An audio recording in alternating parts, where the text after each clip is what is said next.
Good afternoon, everyone. Myself, CA Raj Chawla, Vice Chairman, MSME and Startup Committee of Recording ICI. in progress. First of all, I welcome my Chairman, CA Dheeraj Khandelwal ji, Chairman, MSME and Startup Committee. Welcome, Dheeraj sir. I also welcome CA Neeraj Arora ji, our guest speaker for today's seminar on understanding benefit funding and taxation of startup. I also welcome CA Manoj Lamba ji, expert in MSME and startup, and today's coordinator of the program. So friends, I also welcome all of you. As we all know, DPIIT recognized Startup India offers numerous benefit to the entity recognized as startup.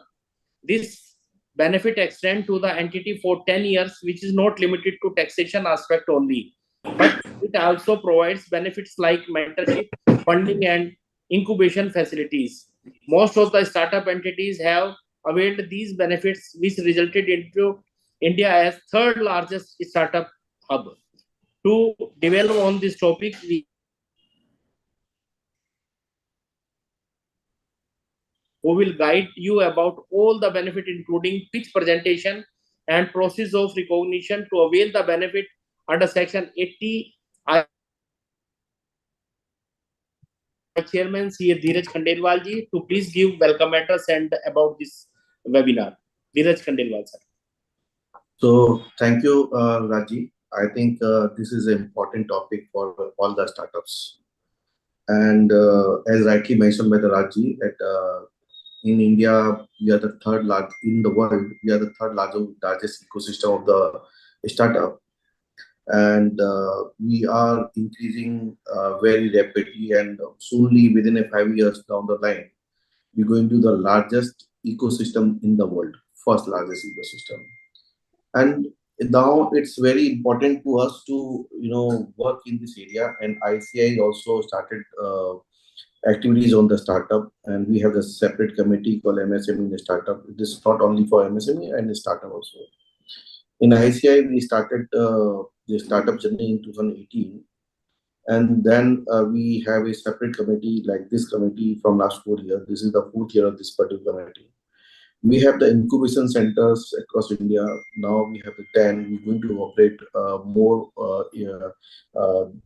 startup incubation center across India. And we are planning to have at least 25 incubation center this year itself. And we're going to connect with the various ACITs and as well as the various universities, this incubation, so that, our members can take the benefit, or the students can take the benefit of the seed funding.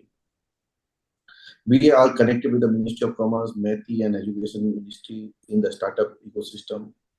And we organized a number of webinars from last 2-3 years, and we are representing the case to the Ministry of Commerce of any issues related to the startup.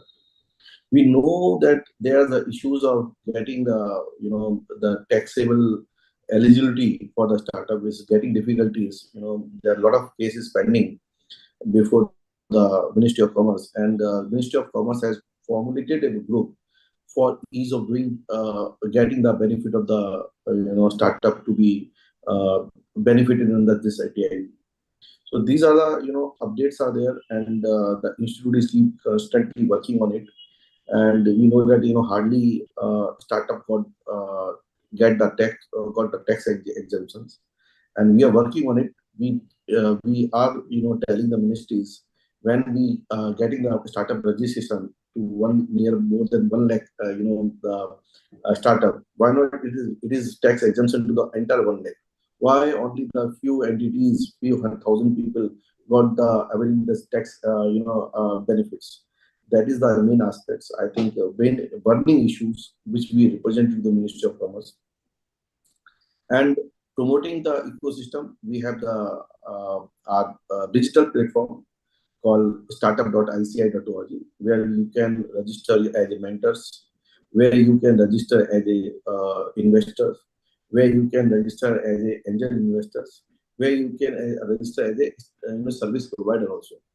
Even if you are a practicing chartered accountant and looking that you should provide service to the various startup in terms of funding, in terms of go to the market study in terms of the presentations, everything. You can definitely offer your services to the startup. Now we are connecting this our digital ecosystem to the Ministry of Commerce site, so that where the people going to register in our site, that will also be reflected into the Ministry of Commerce site. So that is the work is going on, and I hope that within June month itself it will be complete. Another major announcement is that we are starting our flagship event, startup uh, sphere, which held last year in June itself in Mumbai Geo World Center. Now it's going to be happen in Bangalore, uh, that city. So I think most of the people are very excited to know about the the what the startup sphere going to be again in this particular in Bangalore. So I think that is an exciting one. I promise each and everyone it's going to be again a great event under the this committee. I request everyone you have to register yourself into the startup sphere. We already open up the link and take the benefit of the early birds. So 5,000 rupees early birds. The fees is there. Otherwise, going to increase to 10,000 to 15,000, whatever the may be. So this is the I think update from my side. And if anything shall be there, please you can freely interact with us. And if you want anything else for the promotion of the startup or anything to be represented to the ministry, definitely you can raise the concern and we can note it down and we can take it this to the ministry itself. So with this, thank you very much. I think it's a time again and again to interact each and everyone to understand the various issue. And there are a lot of youngsters out there who they are not aware of that how to avail these tax benefits which is available to the startup. So I think this is the pertinent, and Neeraj Agarwalji is the expert, and he will justify particular this topic to the all of you. And Manoj Jalamaji is here, so he will brief you in the entire conversation, and also your question is going to take up by him to the Neeraj Vora. So ask as many questions which you can ask. I can promise you he will deliver all the questions of your to the Manoj Vora. And is if anything pertain to us, definitely he can refer to us because he's very connected to us. So with this, thank you everyone. So let's now move rolling to the Manoj Lamaji to take it further proceeding. With this, thank you everyone. Good afternoon, everyone. First of all, I congratulate CA Dheeraj Khandelwal ji, Chairman of this MSME and Startup Committee of ICI, and also my big brother CA Dr. Raj Chawla ji, who are the Vice Chairman of this committee. I take this opportunity to introduce speakers for the today's session, Mr. Neeraj Kumar Arora ji. Mr. CA Neeraj Kumar Arora ji is a practicing chartered accountant and regularly appears in various news channels for discussion on finance bill of Government of India and to forecast impact on Indian economy by analysis of changes in policies and laws, etc.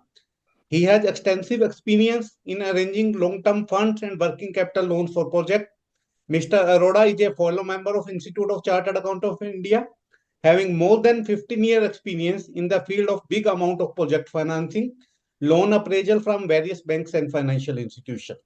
He has vast experience in working capital financing, term loans, various fund-based and non-funds-based financial facilities for MSME and startup. He is also having vast exposure of private equity funding from domestic and international funds and high net worth individuals. He has also good experience of financial advisory services, restructuring, business advisory services. He is also expert in forensic accounting and fraud detection. He has also done the special audit in various big companies through empanelment by income tax department. He is also on the panel of various state government to investigate the serious fraud matters. With this word, I introduce CA Neeraj Kumar Arora ji to the August gathering for today's session. Neeraj ji, please. Thank you, sir. Thank you, Dheeraj sir. Thank you, Raj sir. Thank you, Manoj sir, for giving me this opportunity to present my views, my details, detailed views on the startup and funding aspect and taxation aspect and other benefit aspects. So I would like to thank everyone who is in this webinar for giving me this opportunity. So I would like to start with my presentation with the word file. Dheeraj ji, if you can please start my word file.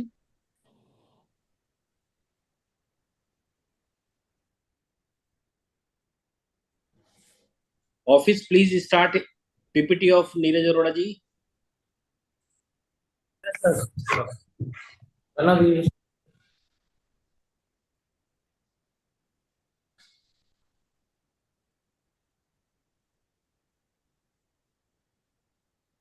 Yeah, please continue, Neeraj ji.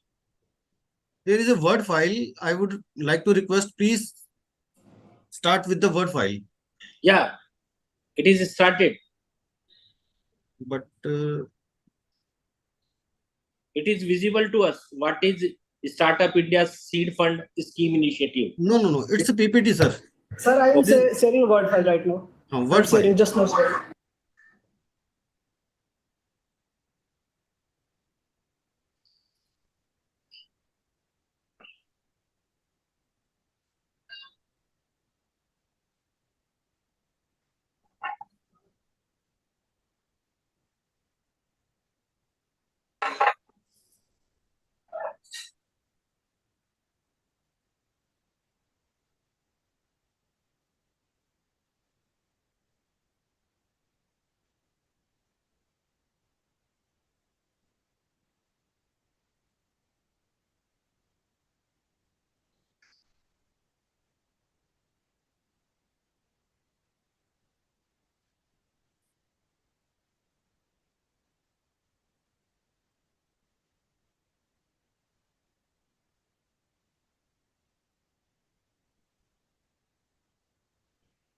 Office, start the word file. Yes, sir, doing just. Just give me 1 minute.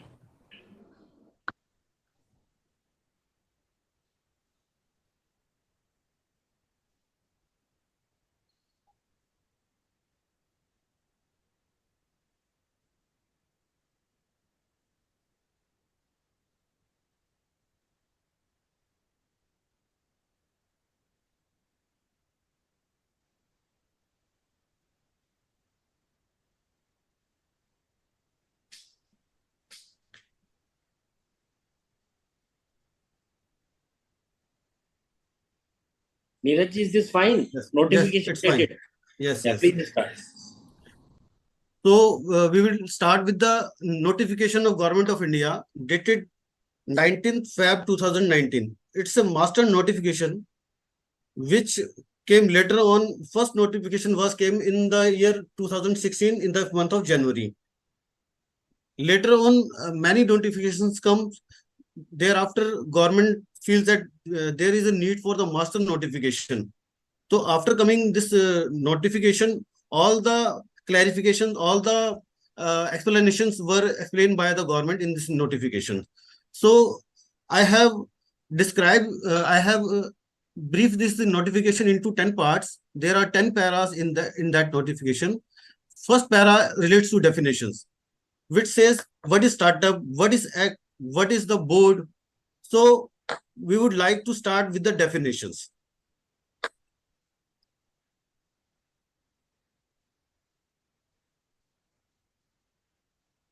Dhirji, how I can control this?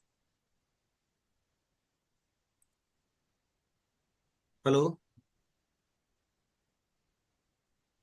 Sir, you can share this word file at your level also. I am not able to control this file. Okay, let me see the technical team. We will guide you how you can share. Meanwhile, we have shared this word file. You can go through it. We are taking help of our technical team. He will guide you.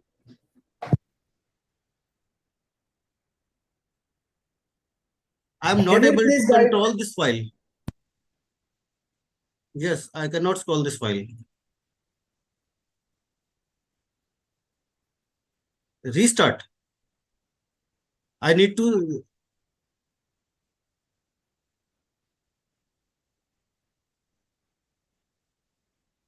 So I am not able to even close this file.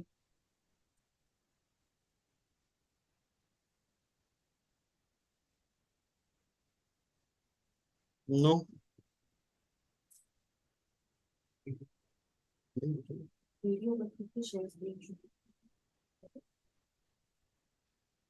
Yes, okay. Fine. Yes. Now it's scrollable. So there are 10 paras in the notifications. I have summarized each and every paras for your convenience. First para relates to the definitions. First definition is what is startup. We need to understand what is startup. There is a definition of the startup in the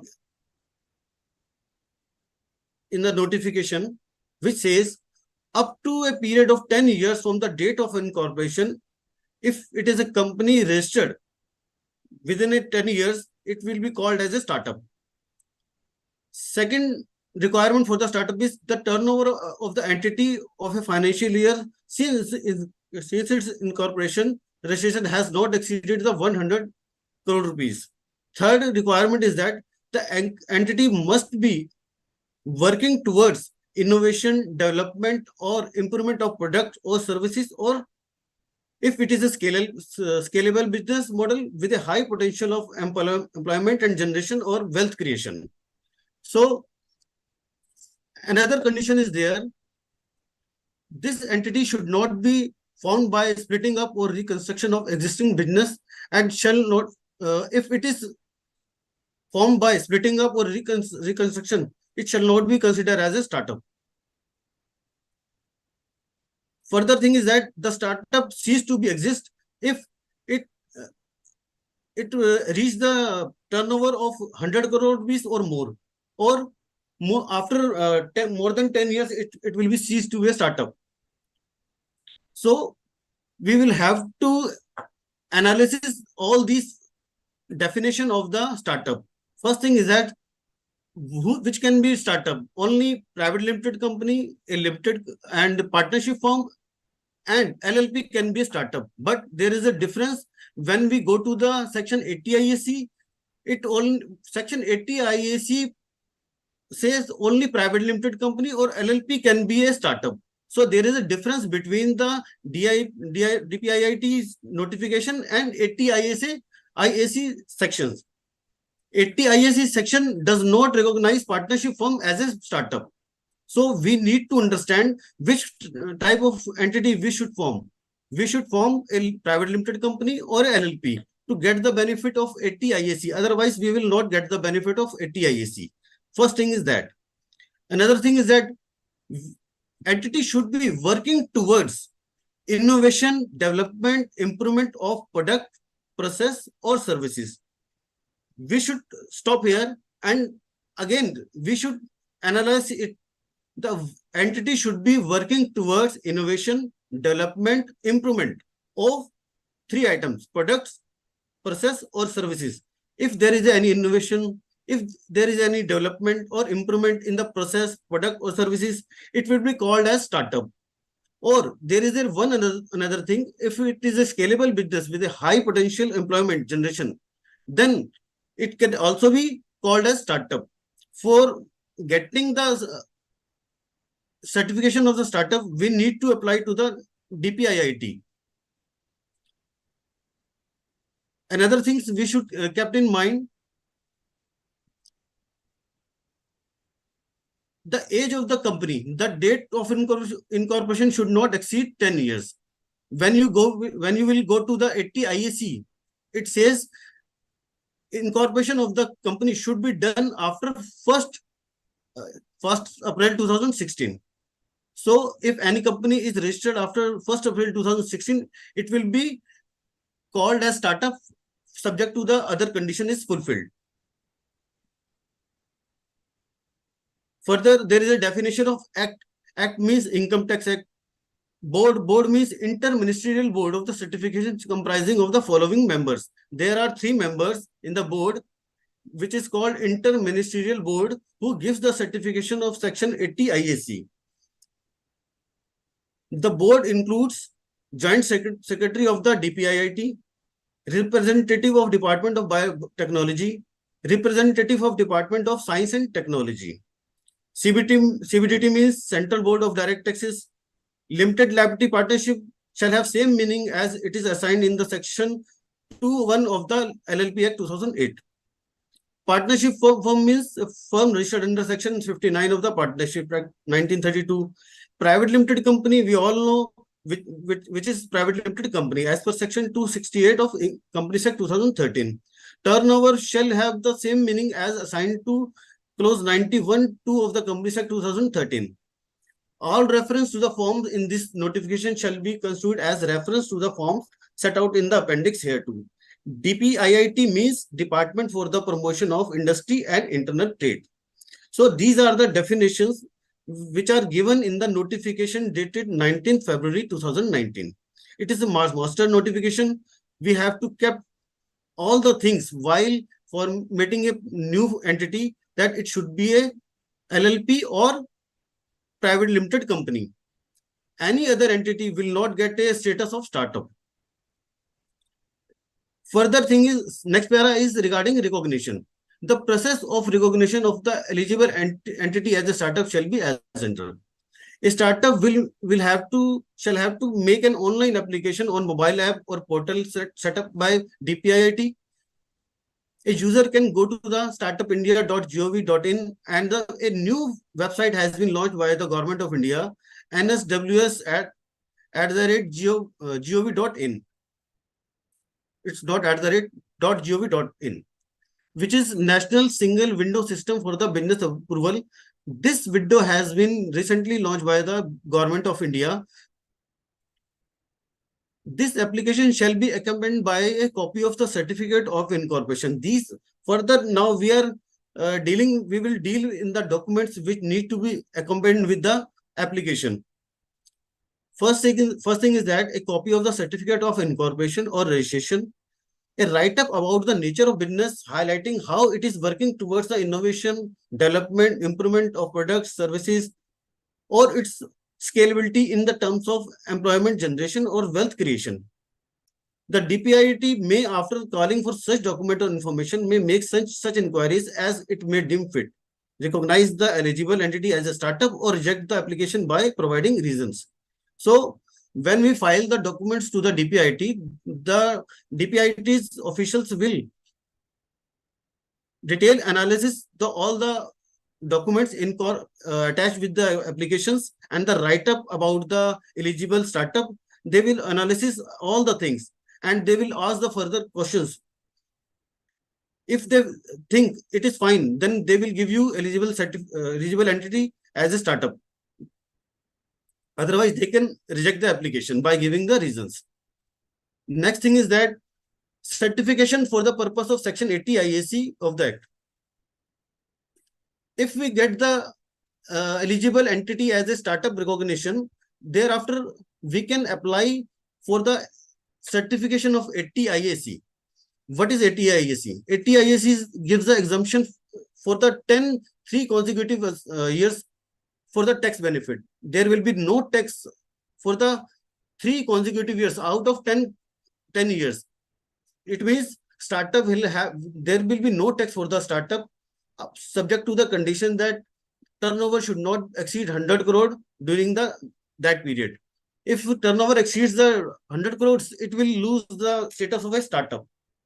So what it says, a startup being a private limited or limited liability partnership. Here partnership firm is not covered. We need to understand this. Partnership firm cannot apply for the 80 IAC, which fulfills the conditions specified in subsection 1, subclause 2 of the explanation to section 80 IAC of the Act. May, for the obtaining a certificate for the purpose of section 80 IAC Act, make an application in the form 1. Applicant needs to file form 1 to get the certification under section 80 IAC of the Act. and that Form 1 along with the documents will be filed to interministerial board, and the board may, after calling such documents or information, making such inquiries as it may deem fit, grant the certification referred to in section 80 IAC and reject the application. When we file the application to the interministerial board, there are a lot of documents and informations which need to file with the Form 1. We will discuss with the same. Further, next thing is exemption for the purpose of clause section 56 to clause 7b. What it says, a startup shall be eligible for the notification dated 24th May 2023 under clause 2nd of the proviso to clause 7b of the section 2 of section 56 of the Act. Consequent exemption from the provisions of that clause if it fulfills the following three conditions. What it means? It means that a startup will get the exemption from the provisions of section 56 to 7b if it fulfills the following three conditions. What is that? First condition is that it has been recognized by DPIIT under para 23A, as we have read above, or as per any earlier notification on the subject. Because I already said there was earlier notification in this for the startup. Second condition is that aggregate amount of paid up share capital and the share premium of the startup after issue or proposed issue of the shares, if any, does not exceed 25 crore rupees. What it means, it says the paid up capital and the share, a startup cannot receive paid up capital and share premium more than 25 crore rupees if it want to get the exemptions of provisions of section 56 7b. Further, provided that in computing the aggregate amount of paid up capital, the amount of the paid up share capital and share premium of the 25 crore is in respect of the share issued to any of the following persons shall not be included. What it means, if we are going to count the amount of 25 crore rupees following amount received from the non-resident, a venture capital company or venture capital fund and specified company shall not be included in the limit of rupees 25 crore rupees. So we need to understand that when a startup is receiving the share capital money from any person, we need to understand if the startup is receiving from a non-resident venture capital company or a specified company, then limit of 25 crore rupees will not be hit.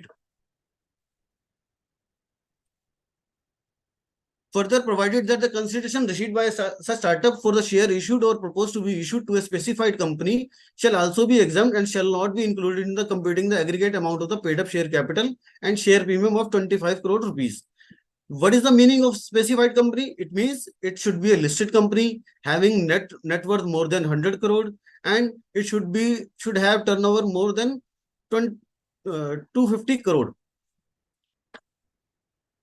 Further, third condition is there. It has not invested in the following assets. What are those conditions? Condition number A is it should not have invested in the building or land appertaining thereto, being a residential house. First condition is that other than used by a startup for the purpose of renting, held by it as a stock in trade in the ordinary course of business. It means a startup cannot invest its money in the residential house other than the residential house which is used by it for the purpose of renting and held it as a stock in trade. Second condition is that land and building or both not being a residential house. Condition number A was related to the residential house and the condition number B is related to the non-residential house. Other than that occupied by a startup for its business or used by it for the purpose of renting or held it as a stock in trade. So what it means, condition number A and B, if a startup has invested in the residential house or non-residential house, it should be used as a held as a renting purpose, or it should be held as a stock and trade. If these two conditions are satisfied, then it can invest in the residential house and non-residential house. Further, a startup cannot loans and advance other than loans and advances extended in the ordinary course of business by a startup where the lending of money is substantial part of its business. Therefore, startup cannot invest in, cannot give the loans and advances to any other company, except in the business when it is the business of NBFC. Like, fourth condition is that capital contribution to any other entity. It cannot contribute to any other entity as a investor. Next condition is that it cannot invest in the shares and securities. Another condition is that it cannot invest in the motor vehicle, aircraft, yacht, or other mode of transport which actual cost of which exceed 10 lakh rupees, other than that held by startup for the purpose of playing, hiring, leasing, or stock in trade. Further, startup cannot invest in the jewelry other than that held by the startup as a stock in trade in the ordinary course of business. Further, the startup any other assets means whether in the nature of capital assets or otherwise of the nature specified in subclause 6 to 9 of the clause D of explanation to clause 7 of subsection 2 of section 56. What are those assets? Those assets are archaeological collections, drawings, paintings, sculptures, any work of art, bullion. It means a startup cannot invest in all these assets mentioned in A, B, C, D, E, F, and G, and H. Further, these restrictions are for the 7 years. After 7 years, startup can invest in these assets, provided the startup shall not invest in any of the assets specified in subclause A to H for the period of 7 years from the end of the latest financial year in which shares are issued at a premium. So we need to understand what is startup. Startup, we have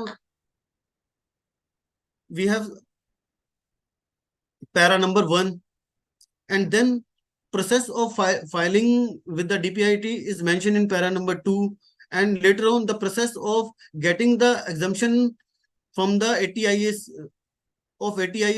is explained in para number 3. Further, the exemption from clause 6B of subsection 2 of section 56 are explained in para number 4. So these 4 paras are very important for a startup. Further,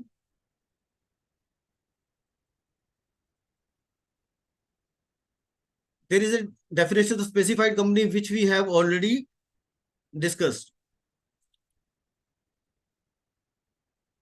And what is the meaning of venture capital company? It is as mentioned in the explanation to clause 7B of subsection 2 of section 56 of the Act. Further, the notification dated 24th May 2013 has been issued to give the exemption to the person mentioned in para 4 above from the provision of section 56 to 7B of the Act. Government of India has issued a notification number 30 dated 24th May 2023 which deals with the para 4. Further, a declaration has to be filed by the applicant. A startup fulfilling the condition mentioned in the para 4.1, para 4.2 shall file duly signed declaration in form 2 to the DPIT that it fulfills the condition mentioned in para 4. On receipt of such declaration, the DPIT shall forward the same to the CBDT. Further, the notification referred in para 4, that is notification number 30 dated 24th May 2023 shall apply irrespective of the dates on which shares are issued by the startup from the date of its incorporation. So it means if a startup has already raised a share capital before this notification, because there was earlier a notification of the March 2019 which deals with the same para. Now this notification has been introduced by the Government of India related to para number 4 of the notification dated 19 February 2019. Except for the share issued for the share issued in respect of which the addition under section 56 to 7B of the Act has been made in an assessment order made under the Act before the date of issue of notification. Which notification? Notification dated March 2019. If there is any addition has been made by the Income Tax Department under section 56 to 7B, that will not be covered with that notification. And notification referred to in para 4 shall be applicable only in respect of applicability of the provision of section 56 to 7B of the Act. Government wants to clear that notification which has been mentioned in para 4 only gives the exemption from the section 56 to 7B. Not with the, there is no any other exemption is related with that notification. For any other exemption, we need to file separate application. Like for ATIAC, we need to file separate applications. Further, revocation. In the case, it is found that the certificate referred to in para 3 has been obtained on the basis of false information, then board reserves the right to revoke such certificate or approval. Where the certificate or approval has been revoked under subpara 1, such certificate or approval shall be deemed never to have been issued granted by the board. What it means? It means that if any false information is given by the applicant during the time of filing the application, later on, if it is found that applicant had given false information, so then Government of India has the right to revoke the certificate which already given to the entity. In the case of startup which has furnished declaration in the form 2, invest in any of the assets specified in para 3, which we have already discussed in para 4.3. If any startup invest in the assets as mentioned in para 4.43 before the end of the 7 years from the end of the latest financial year in which the shares are issued at premium, the exemption provided under section 56 to 7B of the Act shall be revoked with retrospective effect. So it means there should be very clear that startup should not invest in any of the asset which is mentioned in para 4.3. Further, this notification shall come into the effect on the date of the publication in the official gazette. The Government of India will carry out a review of this notification on or before 31st March 2021. However, Government of India has issued further guidelines dated 21st June 2021. After issuing this notification, what happened that Government of India considered that there were a lot of questions was coming to the department for getting some explanation regarding some issues. Thereafter, Government of India issued further another notification dated 21st June 2021. There are some guidelines for the recognition of the startups. What are these? These guidelines are resultant entity and entities formed due to merger, demerger, acquisition, amalgamation, absorption will not be recognized as a startup. However, merger or amalgamation under section 233 of the Companies Act 2013 between any of the following class of the companies will not be allowed subject to the fulfillment of the norms of the DPIT notification by the resultant company. So it means if 2 or more startups merge together, if there is any amalgamation of the 2 startups, that will be allowed. 1 or more startup company with 1 or more small company is also allowed. It means merger and amalgamation of 1 startup company and 1 small company is allowed. Further, compromise and arrangement. Entities formed due to the compromise and arrangement as provided under Companies Act 2013 will not be recognized as startup. Conversion. If an entity is converted to another form, shall not be a bar for availing the recognition subject to the fulfillment of the condition provided in section 3 of section 80 IAC of the Income Tax Act. So it means if a LLP is converted into a private limited company, then it is allowed. And private limited is converted into LLP, it is allowed. If suppose LLP is converted into partnership firm, it will not be allowed. Further, fourth condition is that holding, including foreign holding subsidiary, including foreign subsidiary, joint ventures, entities incorporated outside territory, Indian territory, holding subsidiary company will not be permitted for the recognition. It means a startup company cannot be a holding company. Startup company cannot be a subsidiary of any other company. Both the condition we should take care of that. Any entity formed by joint venture will not be recognized. Any startup entering into a joint venture will be de-recognized. Entities incorporated outside India will be ineligible for the recognition. Most important thing is that a shareholding by Indian promoter in the startup should be at least 51% as per Companies Act. We should take care all of these four provisions while incorporating the new venture. Change in the name of the recognized startup necessities under the relevant provision of the applicable act will be permitted.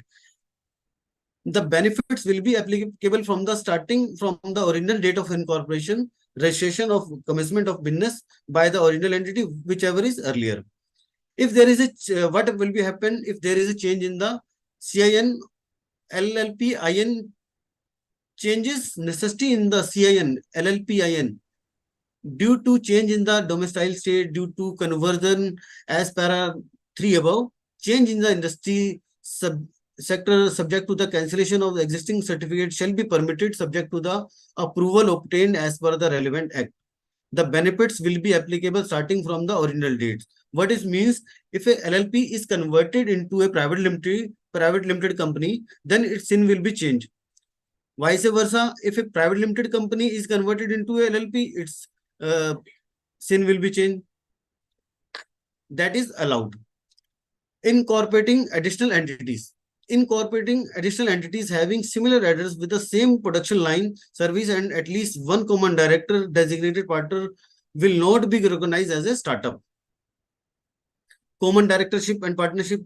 Recognition of an entity having common director and designated partner with any other entity shall be allowed to the extent permissible under the provision of the Companies Act 2013. Related party transaction shall be allowed, except it should be on the basis of arm's length basis. Regulatory area, entities operating in a domain specifically prohibited by law shall not be recognized. Sole proprietorship. A sole proprietorship is not eligible for to apply for a recognition. If a sole proprietorship changes its type of entity into a type permissible for the recognition, then recognition will be granted from the date of commencement of the business of the sole proprietorship. So it means if a person is carrying a business in the name of sole proprietorship, then it is not allowed to recognize as a startup. However, that proprietorship is allowed to convert itself in a LLP or private limited company, then it can be recognized as a startup. So these are further 10 conditions which need to be complied while forming the entity.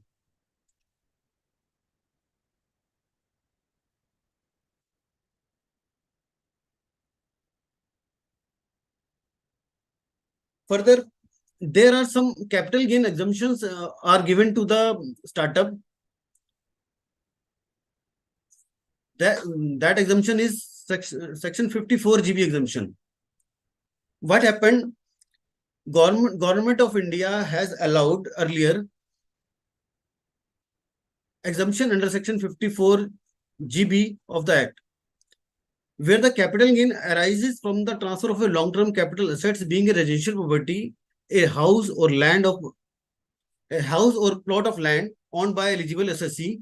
The assessee, before the due date of furnishing the return of income under subsection 1 of section 139, utilize the net consideration for the subscription in the equity share of an eligible company. What it means? It means if there is any capital gain from the house sold or land sold, if the owner of the land or house invested the net consideration into a new company, then it is allowed that exemption under section, exemption under section 54G be allowed. There is a time limit for the investment in the new company. The company has within 1 year from the date of its subscription in the equity share by the assessee utilize the amount of purchase for the new sets. We need to keep in mind one thing is that this deduction is available up to the assessment year 22-23 only.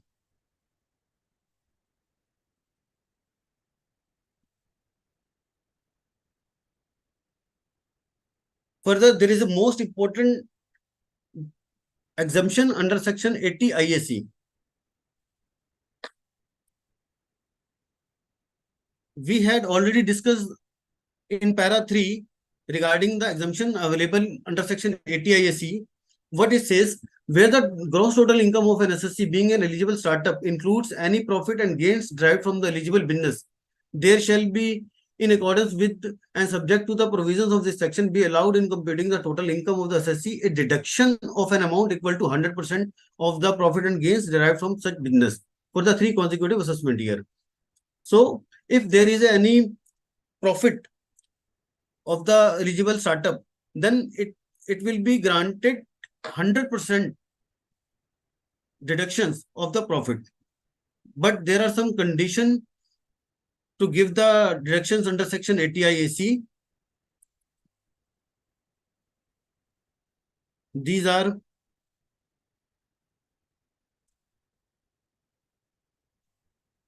first condition is that the entity should not be formed up by splitting up or reconstruction of a business already in existence, provided that this condition shall not apply in respect of a startup which is formed as a result of the re-establishment, reconstruction, or revival by the assessee of the business of any such undertaking as referred in section 33B in the circumstances and within the period specified in that section.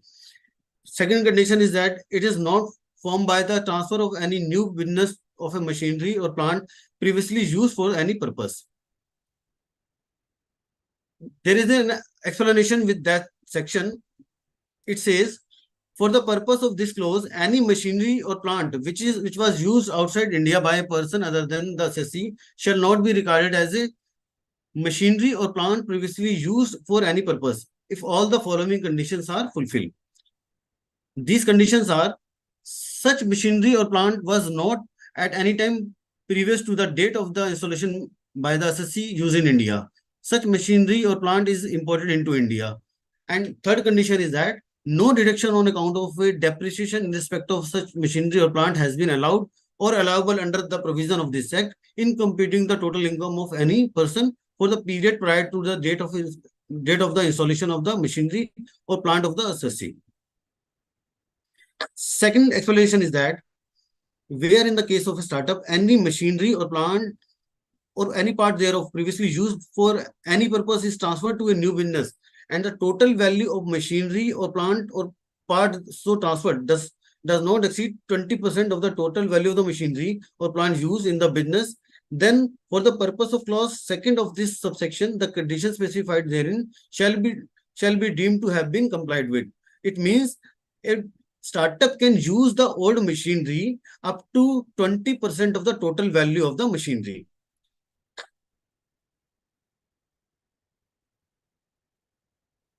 Further, the provisions of subsection 5 and subsection 7 to 11 of 80 IAC shall apply to the startup. Further, what is the meaning of eligible business under section 80 IAC? 80 IAC says eligible business means a business carried out by eligible startup engaged in a innovation, development, improvement of products, process or services, or a scalable business model with a high potential of employment generation or wealth creation, which we had already discussed in the para 2 of the notification. Further, eligible startup business means a company or limited liability partnership engage in eligible business which fulfill the following condition. What are those conditions? First condition is that it is incorporated on or after the first day of April 2016, but before the first day of April 2025. Second condition is that total turnover of the business does not exceed 100 crore rupees in the previous year relevant to the assessment year for which the deduction under section 80IAC claim. It holds a certificate of eligible business from the Inter-Ministerial Board of the Certification as notified in the official gazette by the central government. And further, the limited liability partnership means partnership referred to in clause N of subsection 1 of section 2 of LLP Act 2008. So, when we apply for the section 80 IAC, we need to file a pitch deck. So, while filing a pitch deck, there are some guidelines for filing a pitch deck. We should ensure that all these guidelines should be followed properly. The guidelines are information about the product services offering of your startup. Another thing is that brief about how is your startup innovative and scalable.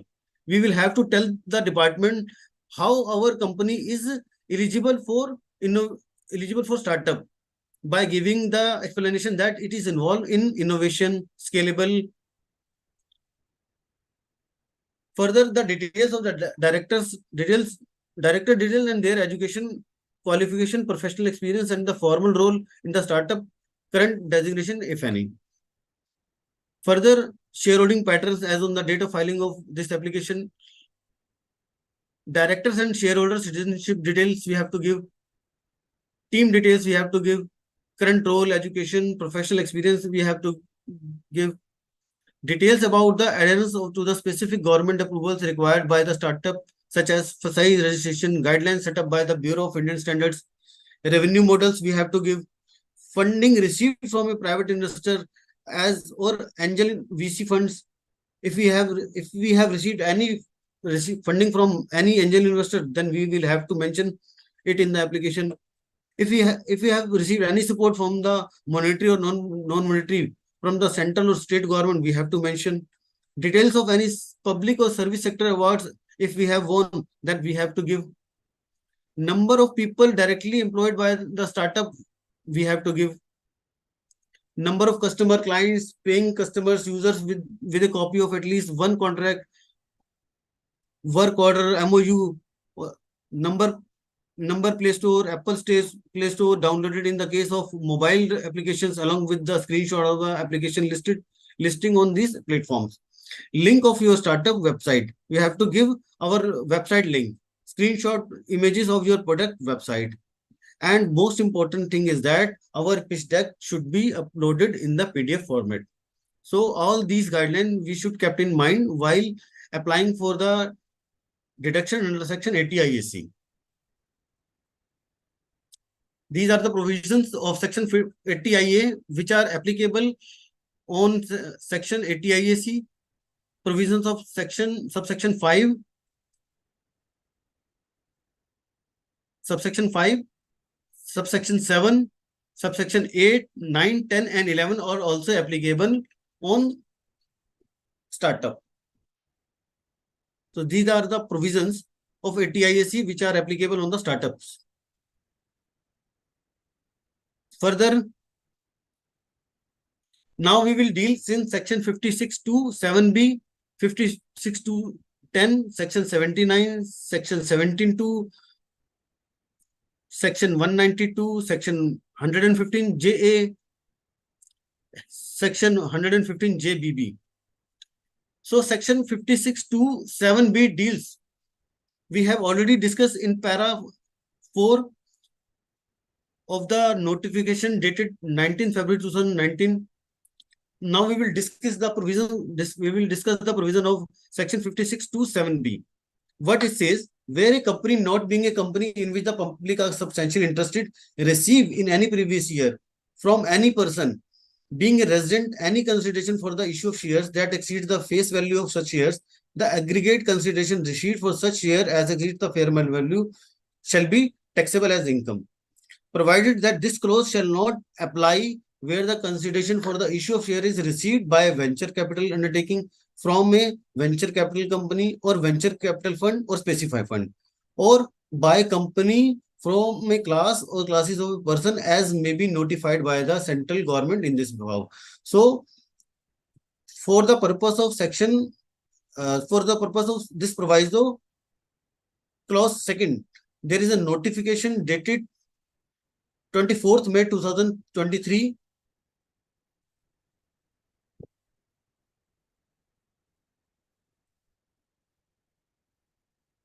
Further, we will have to discuss with section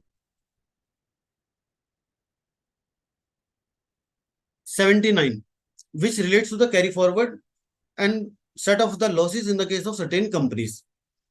We know that if there is a change in the shareholding of the company, section 79 does not allow carry forward of losses and set off the losses in the next year.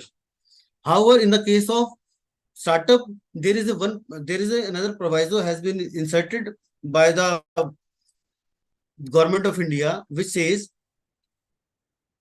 even if said condition is not satisfied in the case of eligible startup as referred to in section 80 IAC, the loss incurred in any year prior to the previous year shall be allowed to the carry forward and set off against the income of the previous year if all the shareholders of such company who held shares carrying voting power on the last day of the year or years in which the loss was incurred continue to hold those shares on the last day of such previous year.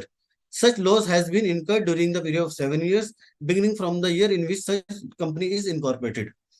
So it means if we want to carry forward the losses, first condition is that the shareholders which were holding the shares on the year in which loss was incurred should also hold the same shareholding in the year of when it was set off during the year.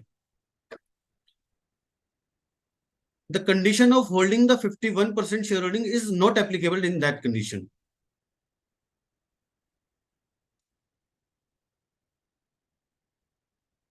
Further, we need to understand section 17.2, which relates to the value of perquisites. So if a startup gives its shares to its employees, to its directors, which is called ESOPs and street equity shares. So section 17.2 deals with those specified securities and street equity shares. Section 17.2 subsection 6 deals with perquisites. It says the value of any specified security or street equity shares allotted or transferred directly or indirectly by the employer or a former employer free of cost at the concessional rate of assessee. If a employer giving the shares to the employee of the company, then value of those shares will be added in the value of the perquisites while calculating the income of that employees. For the purpose of this subclause, specified security means security as defined in clause H of section 2 of the Security Contract Regulation Act 1956. Street equity shares means equity shares issued by a company to its employees or directors at a discount for consideration other than cash, for providing know-how or making available right in the nature of intellectual property rights or value addition by whatever name called. The value of any specified securities or street equity shares shall be the value, fair market value of the specified securities or street equity shares as on the date of the transfer, as on the date of the option is exercised by the assessee, as reduced by the amount actually paid by or recovered from the assessee. It means if an entity is giving the ESOP to its employee, suppose the value of the specified securities as on that date is 100 rupees and company has given those shares at rupees 10 to the employees. So it means 90 rupees will be added as a perquisites value in the income of the employee. So how we will tax the ESOP in the case startup has issued its ESOP to the employees at the time of exercise. when ESOP are allotted by the company, ESOPs are taxable at the perquisites under Section 17(2) of the Income Tax Act in the hands of employees. The taxable amount of such perquisites would be fair market value of the shares computed in accordance with the Rule 3(8) of the Income Tax Act on the date of exercising such option, less the exercise price or amount paid by the employees for such ESOPs. How it will be taxed at the time of sale? At the time of sale of the ESOPs by the employees, the same would be subject to the capital gain taxes depending on the nature of the ESOP, listed or unlisted, as well as the period of holding for such shares, which shall be computed from the date of allotment of ESOP till the date of sale of shares by the employees.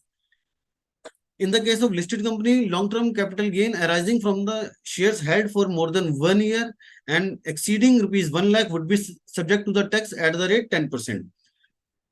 Whereas the short-term capital gain would be subject to the tax at the rate 15% under Section 111A of the Act.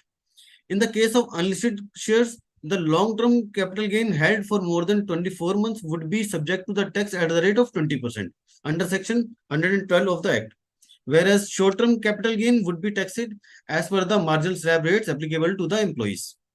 So these are the income tax provision which are applicable on the startup. Further, there is Section 192 which deals with the tax deduction at source in the case of ESOPs given to the employees. What it says? It says, for the purpose of deducting or paying tax under subsection 1 or subsection 1A, as the case may be, a person being an eligible startup referred to in section 80IC responsible for paying any income to the assessee, being a perquisite of the nature specified in clause 7 of subsection 2 of section 17 in any previous year relevant to the assessment year beginning on or after the first day of April 2021 shall deduct or pay, as the case may be, tax on such income within 14 days. 14 days from after the expiry of 48 months from the end of the relevant assessment year, or from the date of the sale of such specified securities or sweet equity shares by the assessee, from the date of the assessee ceasing to be an employee of the company, whichever is earlier. So we need to understand the tedious part will be come into the picture when these three conditions will be satisfied. Not in the year when the option was exercised by the employee. And what will be the tax rate? On the basis of rate in force for the financial year in which the said specified security or sweet equity shares is allotted or transferred.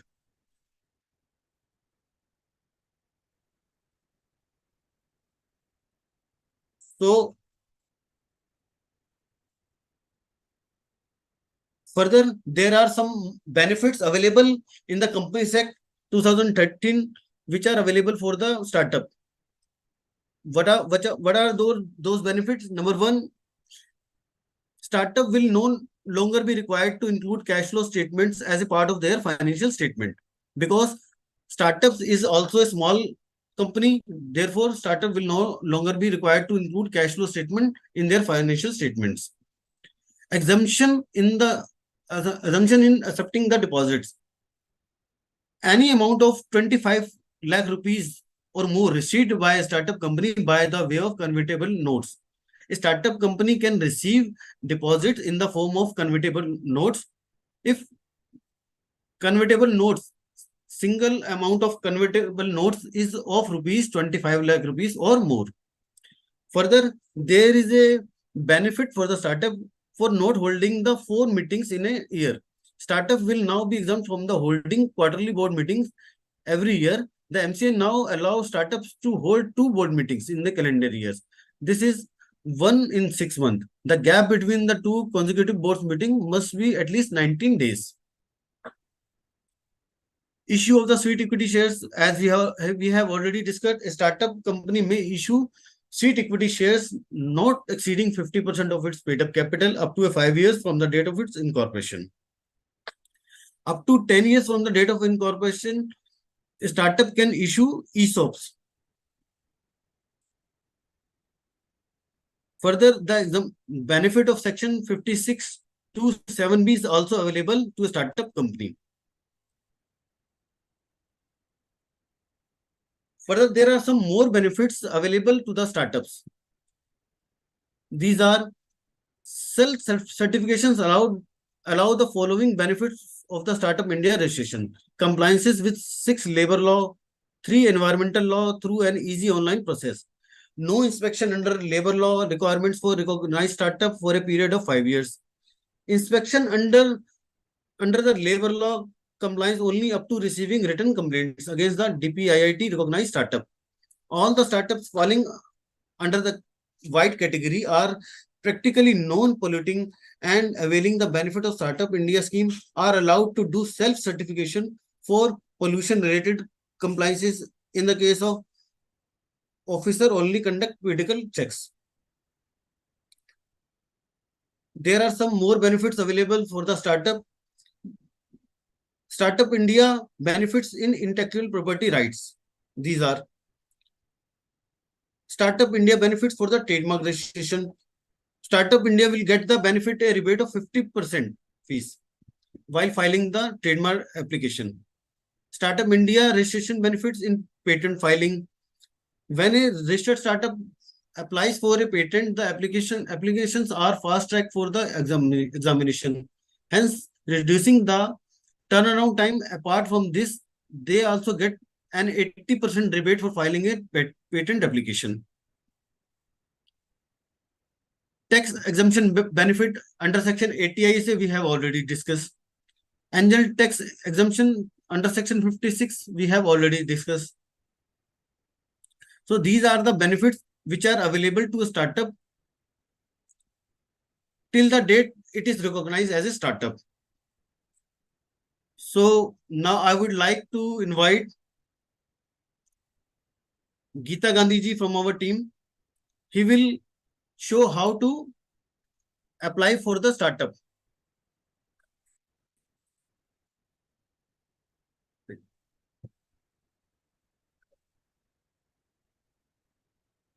Dheeraj ji please वो second जो है आपकी PPT को चला दीजिए.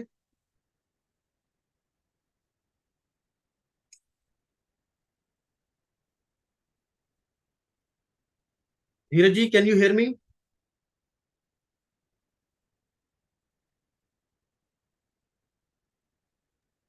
Sir, are you able to share the presentation?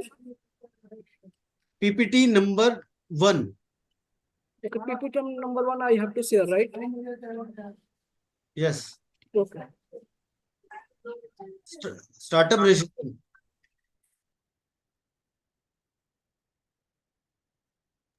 So right now I'm taking help of my technical team. So please be on wait for one minute hardly.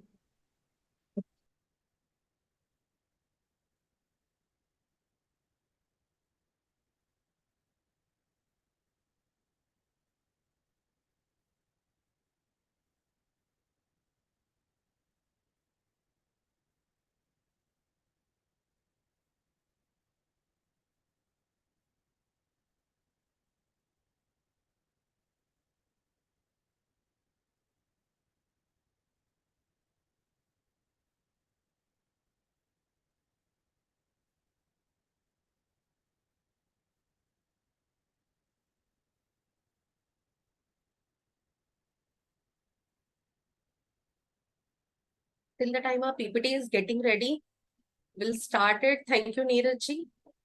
It was indeed a wonderful presentation. I guess Neeraj ji has touched each and every aspect related to startup, its funding, its taxation benefits.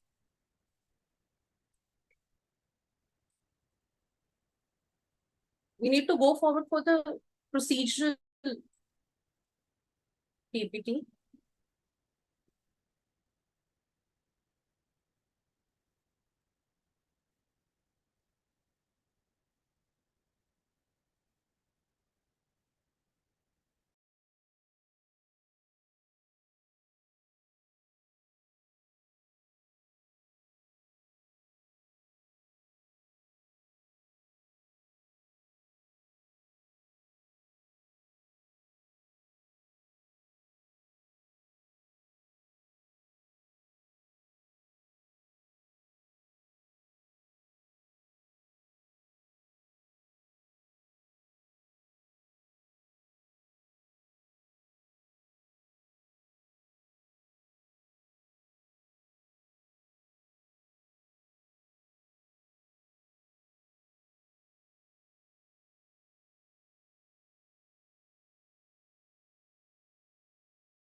process of registration has been changed. So now government is introduced a simplified model to go the application process through national single window system.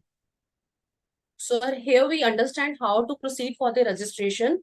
The process has been done very simplified. Now we need not to go to Startup India website. We have to directly create a login through our national single window system. Registration made online. We can type www.nsws.gov.in. After clicking on the window, you will find another drop-down window. This window will appear on the screen. And now on the right-hand side, you'll find two types of login. One is investor login, other one is ministry login. You have to click on the investor login first for the registration, and this screen will now appear, which you see on the screen. Now we have to create a login account. Need to click on the sign up. We need to feed the full name, our email ID, mobile number, and set up the password. When this password has been set, our account has been created. We need to click sign up now. Once the sign up process has been clicked, our account for startup has been created now. Thereafter, we have to move forward and set up our profile.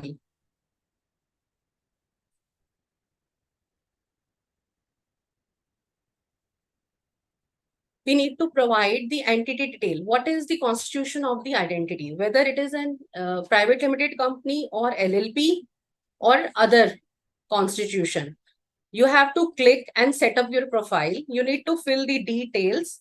Firstly, your PAN number will be validated. You need to put your PAN number and get the details. It will automatically fetch all the details. Next slide, please.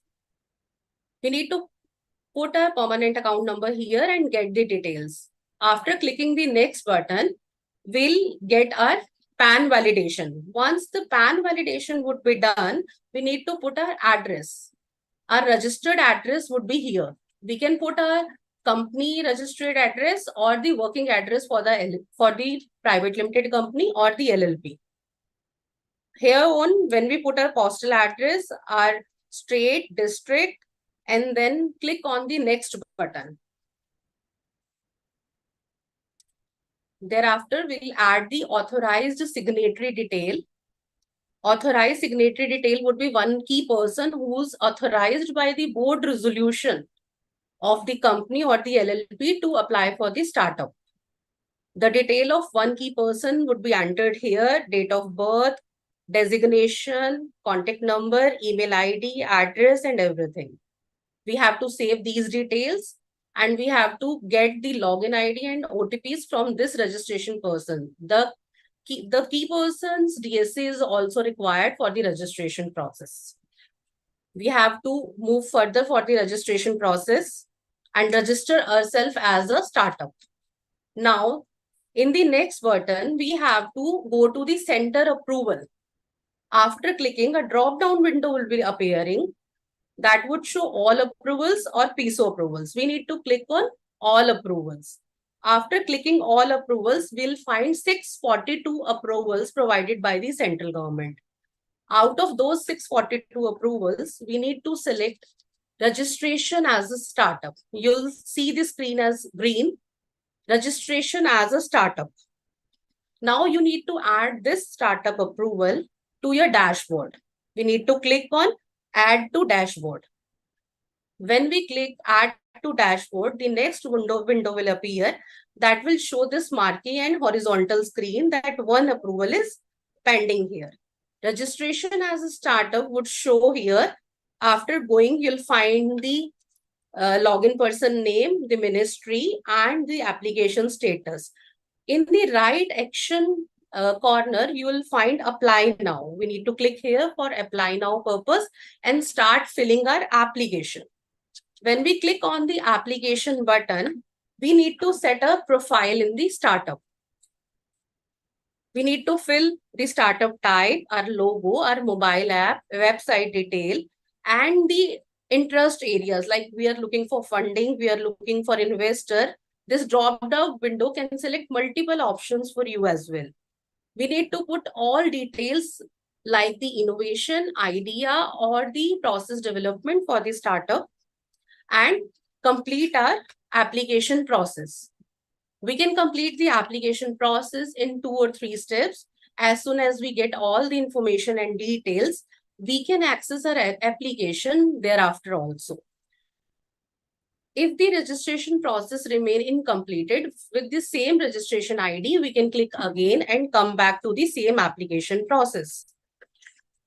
Now, when we click on the dashboard button, we need to click on the access application and start filling up the profile, our startup recognition, our process, our profile, our key person details, and the idea or the development we are working on, whether we are going for scaling up, employment generation, or some kind of process development. We need to complete all the details in the profile section itself. After completing the application, we need to submit few documents related like PAN card, our COI, our website detail, trademark registration, logo, or any mobile app or website link which is there with us. After completing the application, within 2 days, we will get if the application is complete in all respect, then we will get the certificate ready available for download in the first screen, in the dashboard button itself. You will find under the approvals, download now, wherein you have clicked the action button. So, proceeding further, in the approval corner on NSWS scheme, you will find your DPIIT certificate. So that is the complete process for recognition as a startup. Once the startup is recognized and you can get the certificate of startup registration, more than 80% benefits of startups would be applicable to you automatically. You need to apply and quote your DPIIT number, and this registration would be available for the next 10 years from the date of incorporation. So now there are few questions for your understanding, like who can apply, what is the time period, whether we can save it or apply the further later. That has been explained later. You can have the presentation and get these details. We can make changes. We can take the certificate in the download corner. There is no fees for startup in the recognition for the recognition of startup. If the startup recognition or the application is rejected, that doesn't mean we cannot apply it further. We can apply it after 3 months from the date of communication again and complete what are the loopholes in the application and what need to be improved. So our startup application registration process is complete.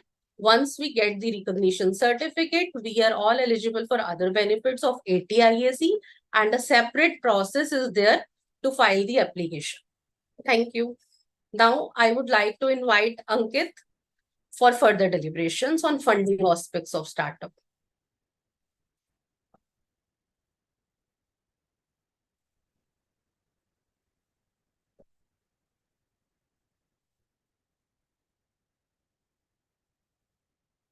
Hello hello Dheeraj ji, आप एक बार PPT लगा देंगे startup seed fund का।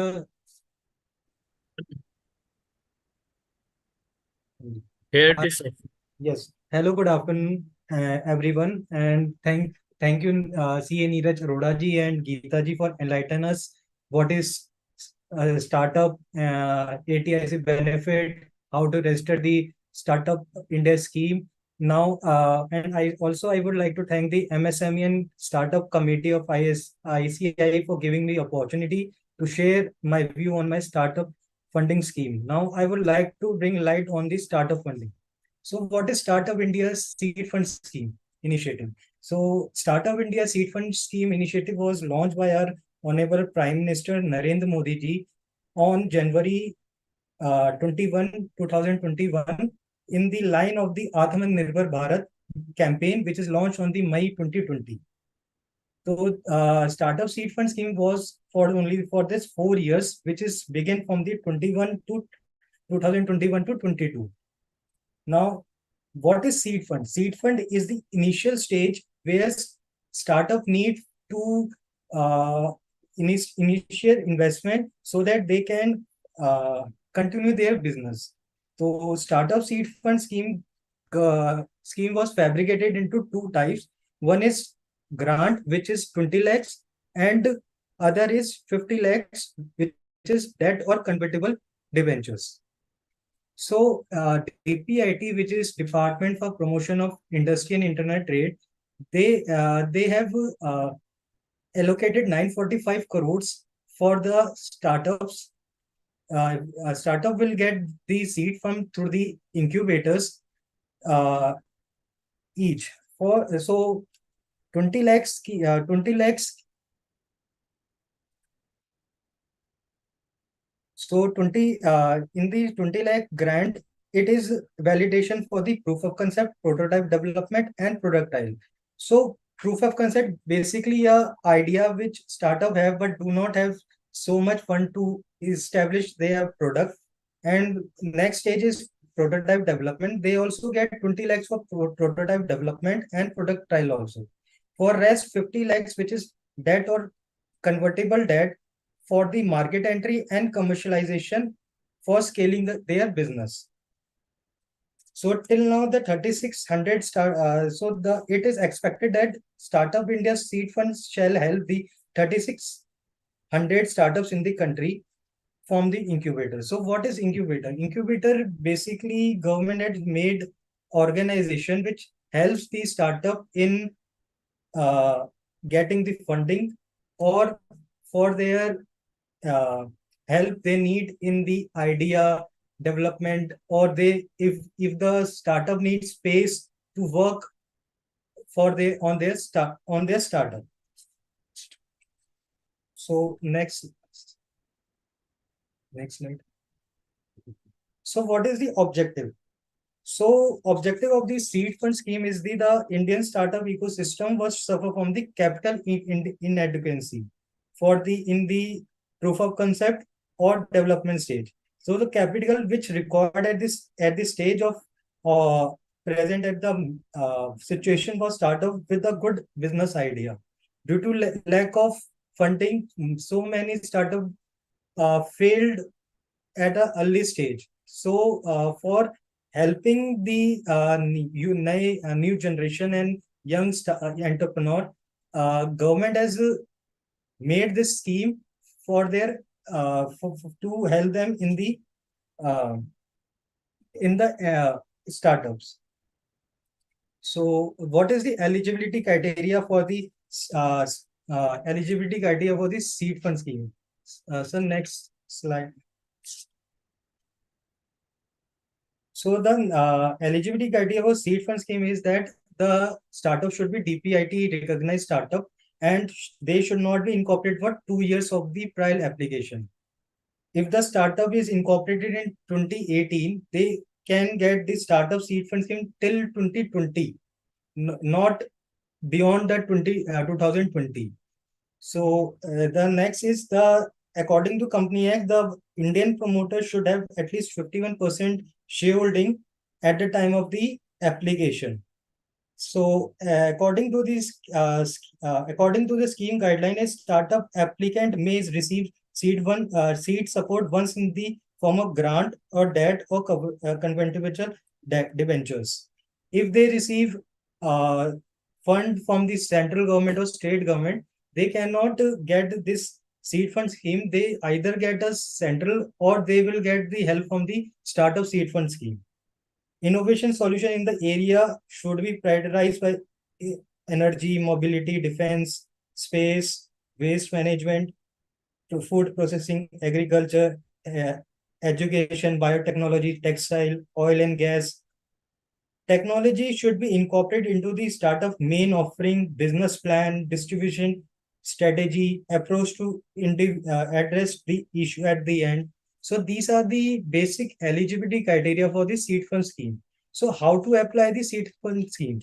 So there is a different portal for the seed fund scheme, which is SISF, in which the applicant, in the first step, the applicant should first log in through their DPIT login ID. Then they have to start the filling the application form. In the first tab, the application should fill their basic information like about what name, mobile number, email ID. So next tab is will be autofill, and third tab will be the what is the problem startup is solving, and what is the uniqueness of the startup, and what is the market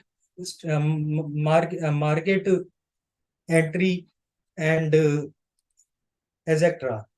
Tab 4 will be the about the co-founder, their education, their profile, how many people are in their startup involved.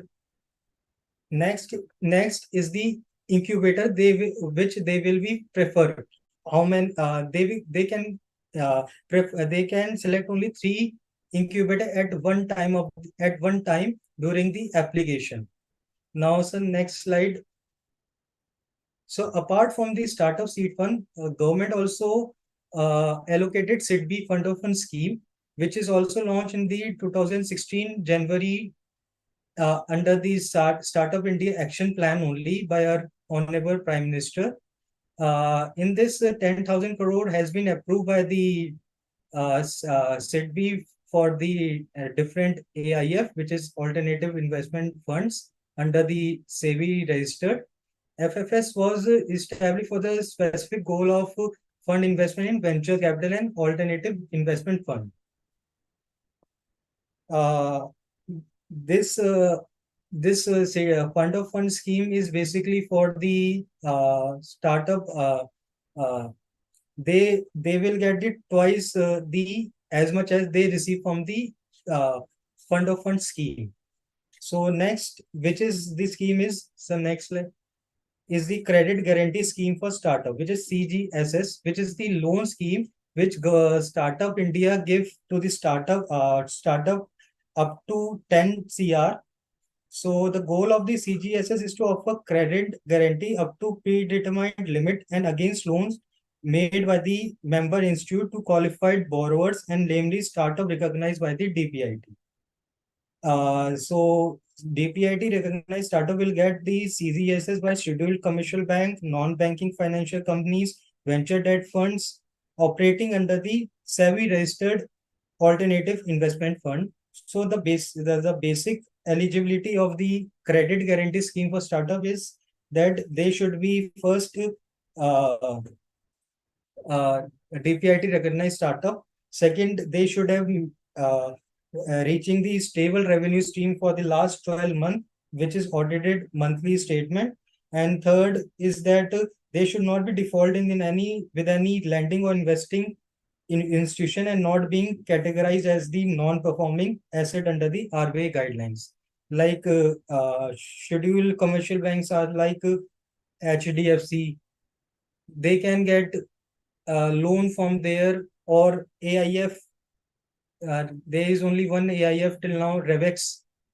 So next slide. So there is other central government grant scheme for startup also for different ministries, which is first is Nidhi SSS. Nidhi SSS is the Nidhi Seed Support System scheme, which is by the Ministry of Science and Technology. So its eligibility criteria is incubate should be registered company in the India and with a minimum of 3 months residency at this TBI, or incubate should be an Indian company, and it should not be a Indian subsidies, MNC or foreign companies. The shareholding of the Indian promoter should be the 51% at least. Here the startup will get the seed amount from 25 lakhs, which up to goes to 1 crore. It's upon the project they are doing. The low interest rate for only 2 to 3% case of debt financing for startups. Pan India program startup considering the virtual incubation. They can also get a virtual incubation, not only the physical incubation. If some next so next next startup scheme is the Prism promoting innovation in individual startup and MSME. In this Prism, it is organized. It is in the Ministry of Science and Technology, again in Department of Scientific and Industrial Research. So Prism eligibility criteria is any citizen should, including can in the first condition is the startup should be Indian citizen, including the student innovator can apply. Second, Prism innovator who have successfully demonstrated the proof of concept with the support of the government institution. If the startup should not be for the Prism, the startup should be at very early stage. Only they will get like student who have idea and they want to develop their prototype for, or they have to market their product, they can get the fund from the Prism.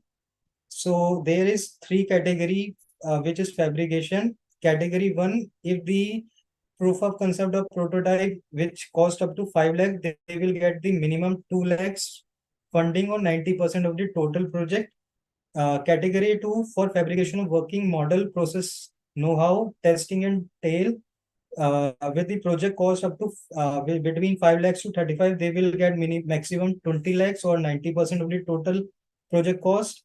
Enterprise, third phase is enterprise incubation with project cost 35 lakhs to 1 CR. They will get 50 lakhs grant or 50% of the total project, which is less. Next slide. So next is small next scheme is Small Business Innovation and Research Initiative, which is under the Ministry of Science and Technology, under the Biotechnology Industry Research Assistant Council, which is also known as BIREC. So eligibility criteria, again, 51% of the minimum should be shares of the company should be Indian citizen holding Indian passport.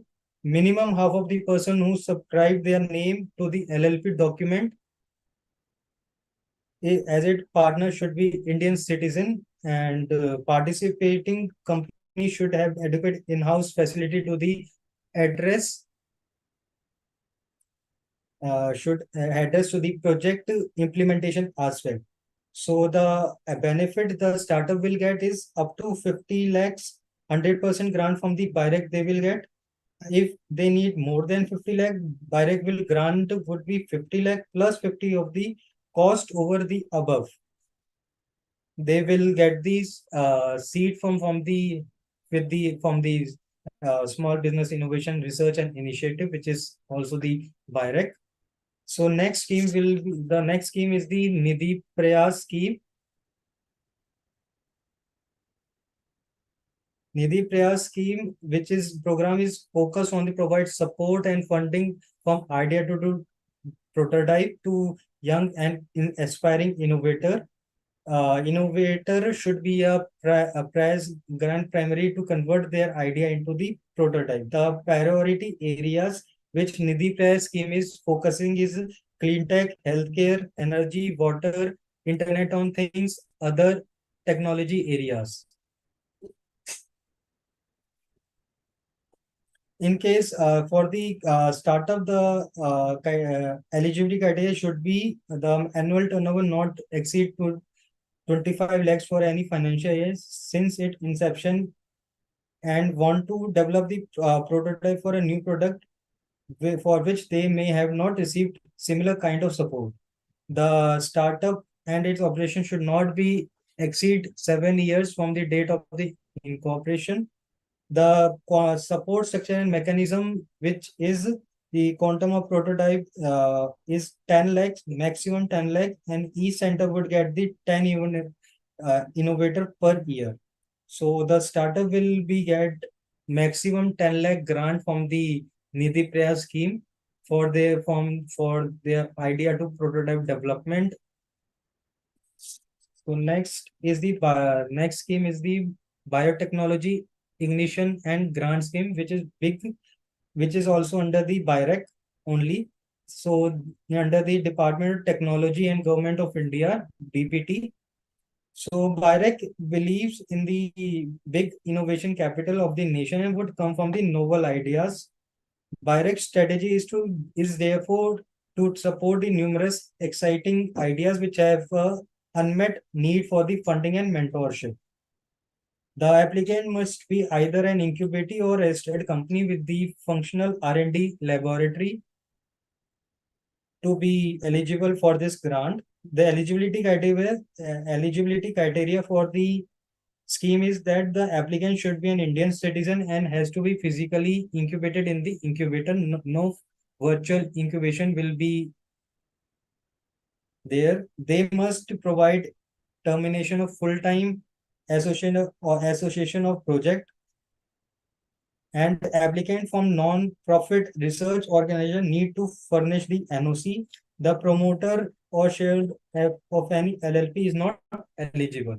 So the funding grant from biotechnology ignition grant scheme is that they will get up to 50 lakh for the research project with the commercialization potential with duration up to 18 months for their project. So the next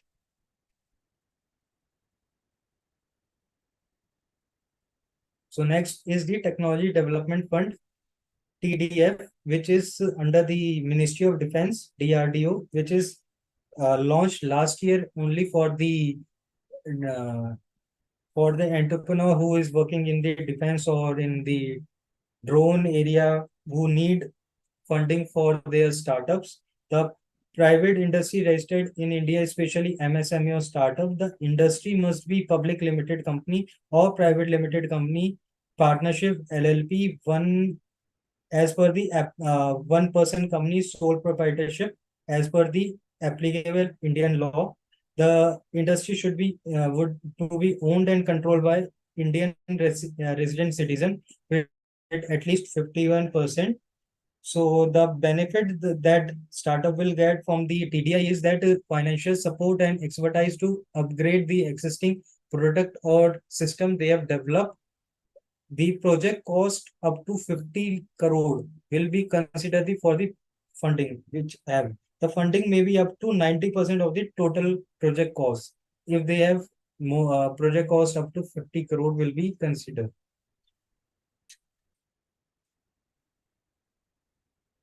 So next startup of funding is the GREAT, which is under the technical textile grant for research and entrepreneurship across aspiring innovator in technical textile, which is also called GREAT.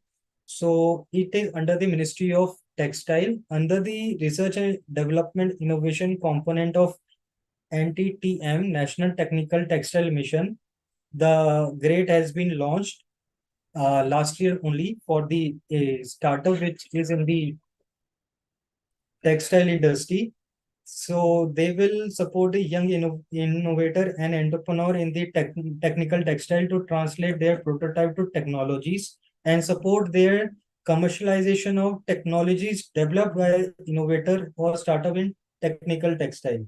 So the financial support which startup will get from the scheme is that they will get up to 50 lakhs funding for their startup, which is grant in aid, and the fund will be released as sanctioned by the competent authority. The indicative fund allocation of 2 milestones shall be released in 3 installments. They will get the funding in the 3 installments.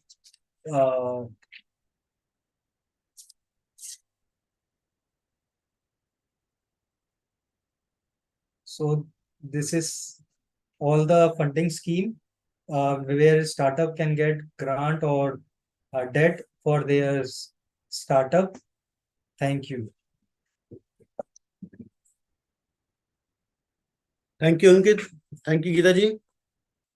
Now I would like to invite CA Manoj Lamba ji to have a question answer session.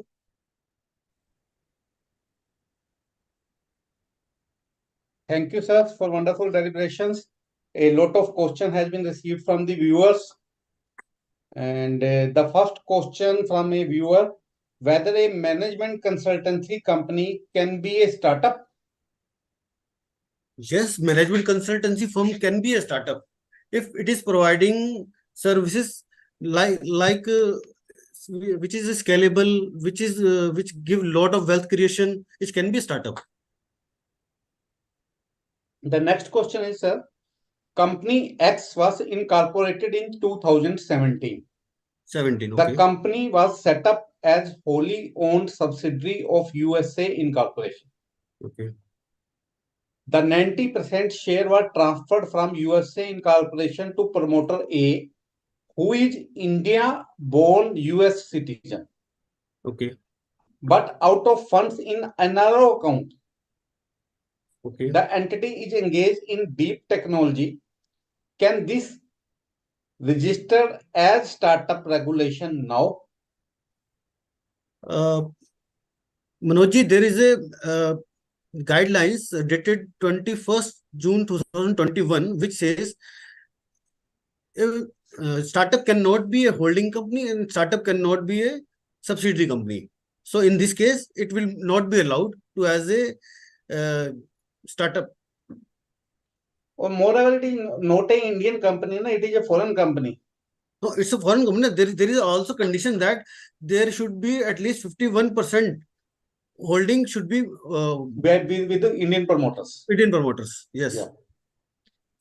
Again, I think same participant is asking, what is the definition of Indian promoter?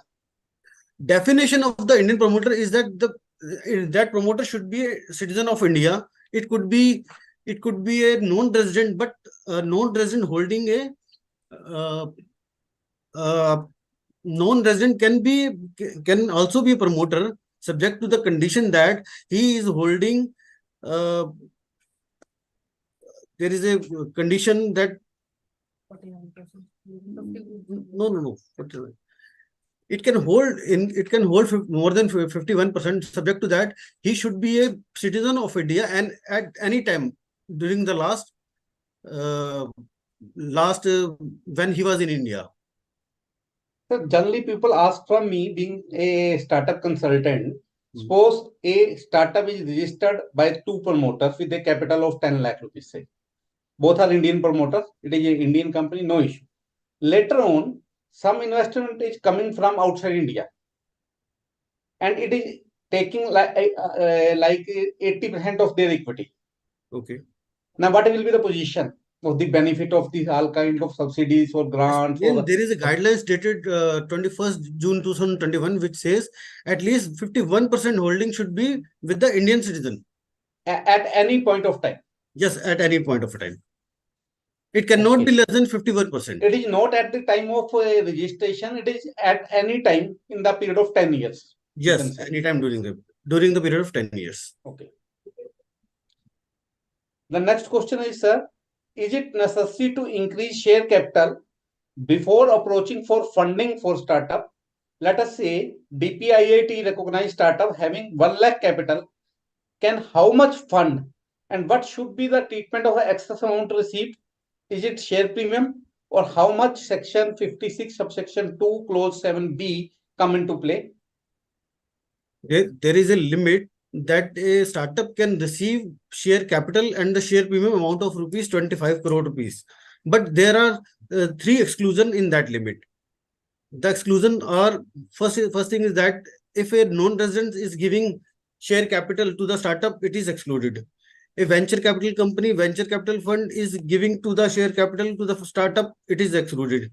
Third is if the fund share capital is giving to a specified company, Specified company means which is a listed company, which is having turnover more than 250 crore and which has net worth more than 100 crore. So all, if these three criteria are met, 25 crore limit is excluded. So here my question is, suppose a startup is incorporated with BPIT with a capital of rupees 1 lakh. Later on, it gets some funding from somewhere, say around 2 crore for 5% equity. It is allowed. It is allowed? Because it is within the limit of 25 crore. Okay. The premium amount will not be considered because The there is an angel tax premium amount will also be considered. And what will be the position if the existing promoter dilute their right to the extent of 5%? What is the position of capital gain? There is no restriction on the dilution of the equity, subject to the condition that 51% holding should be with the Indian citizen. No, my question is, suppose my 5,000 rupee share is sold for 1 crore 50 lakhs. Okay. What will be the position of capital gain in the hands of promoter, in the hands of founder? Okay. You are asking about for the capital gain. Yeah. There will be capital gain. Section 56 7B is related to the taxation on the company. If the company issues its shares more than its fair market value, then section 56 7B comes into the play. But as far as capital gain is concerned, capital gain will attract. Okay. The next question is, I think it is not a relevant question. I am asking because it come from a viewer. How a proprietor can convert its startup into new company or LLP? Conversion is not allowed, sir. No. First thing is that proprietorship cannot be a startup. Second thing is that proprietorship can be converted into a LLP or can be converted into a private limited company. Later on, it can be applied for the startup. The next question is, sir, please elaborate ESOP transaction in case of startup. What point one need to keep in mind while drafting ESOP policy for the startup? For ESOP, there is a maximum limit of 50%. A startup can maximum allot 50% of its share capital as ESOP. At the time of the transfer of exercising the option by the employee ESOP, it will be treated as a perquisite in the hands of employee under section 17(2) subclause 6. Later on, if that employees sold that shares, then capital gain will attract. Okay. Whether any kind of EPF and SIC benefit is available to startups? No. There is no such kind of benefit. There is no benefit. Very important question asked by some viewer. What is the importance of term sheet of shareholder agreement? Sorry? What is the importance of term sheet or shareholder agreement? Term sheet and shareholder agreement. There is no importance. The condition is only that the 50% holding should be with the Indian citizen. Whatever their arrangements is different thing. At the time of issuing the shares to the private investor, there is no condition. Neeraj, I think in my opinion, this viewer is asking for how important this shareholder agreement is from the point of view of exit or some new investor is coming into that startup. From that point of view, they are asking that question. I'm telling from the prospect of section 56 7B. You are telling from the perspective of section 56. There is no conditions. But he is asking the question from the perspective of exit or conversion or rearrangement like that. Yeah, their arrangement for exit and entry is a different thing. They can make any kind of arrangement for getting the private equity. There is no restriction by the government. The next question is, can you guide us on negotiation part of offering of shareholder? While negotiation, what point one should keep in mind? While issuing the equity. For selling of equity, for diluting of equity, what point we should keep in mind? It depends on entity to entity. suppose if the valuation of the entity is future valuation of the entity is 1000 crore, and the person is offering suppose 10 crore, and he is asking for the 50%, that will you value it? No, it depends on person to person. How much the valuation is, how much the amount he is getting. Here I want to add one thing here. People or a young founder nowadays are selling their equity like a vegetables. Yes. You see on Shark Tank, they are Yes. coming and they are selling any amount of equity, 33%, 50%, 60%, they are ready to give. So my humble advice, being a startup consultant to these young entrepreneurs or startup founder, don't dilute their equity so fast. Yes. Yes. Just to get funds. Just to get the funds. First, create the value of the company. Yes. First, create your name and fame. First, create your brand. Only then go for dilution of equity. Yes. Don't be hurry to get equity. Don't be just hurry to get funding. Yes. Yes. Absolutely right. And the next question is, sir, this question I think not clear. It is asking something about data fund. How it helps in startup. Data fund. Daughter, Betty. As a daughter. Hmm. Okay. So I could not understand the question. What is the question? Question मेरे को भी clear नहीं हुआ sir, क्या पूछना चाह रहे हैं. अगर है पार्टिसिपेंट यहाँ पे तो सर दोबारा लिखिए एक बार. I would request to the participant, please send his question again. Yeah. With detailed. And this question is from Madam Geetika ma'am the. Who we apply for an application on Startup India website, and you said NSWS. Are they different or same? I think same. They are both are same. Geeta ji will deliberate So on the it. process has been changed now. Now you are, if you go to Startup India website, it will automatically redirect you to NSWS site. Yeah. And you have to create a login and start the application from there. And the last question from sir, people approach us that just after startup registration they will get the fund, which is not the fact. Can you guide what other benefit that tax a startup can get if not availed any funding or using own fund? There are a lot of benefits, like there are six environmental compliances benefit, and there are 80 ISC benefit, and section 79 exemptions benefit, and ESOPs benefits. There are a lot of other benefits are available. So the benefits are like they can use for fund of fund scheme, priority in government tender. They can get the angel tax exemption as well. They can get rid of the labor inspector Raj as well. Also get benefit of 50% trademark concession, 80% patent concession. Their ECB process is very simplified. They can get self-certification as well. So these are the automatic benefits which a startup get apart from funding. Neeraj, I think I have taken all the questions from the viewer. In the last part or in concluding part of the session, I think I have to convey a vote of thanks to you. So in last, I convey my sincere thanks on the behalf of entire committee of MSME and startup of ICI to CA Neeraj Arora ji and his team for his wonderful deliberation. He has covered his topic of the day in 3 parts. First through a word file and then through 2 PPT, and 3 people are involved in that.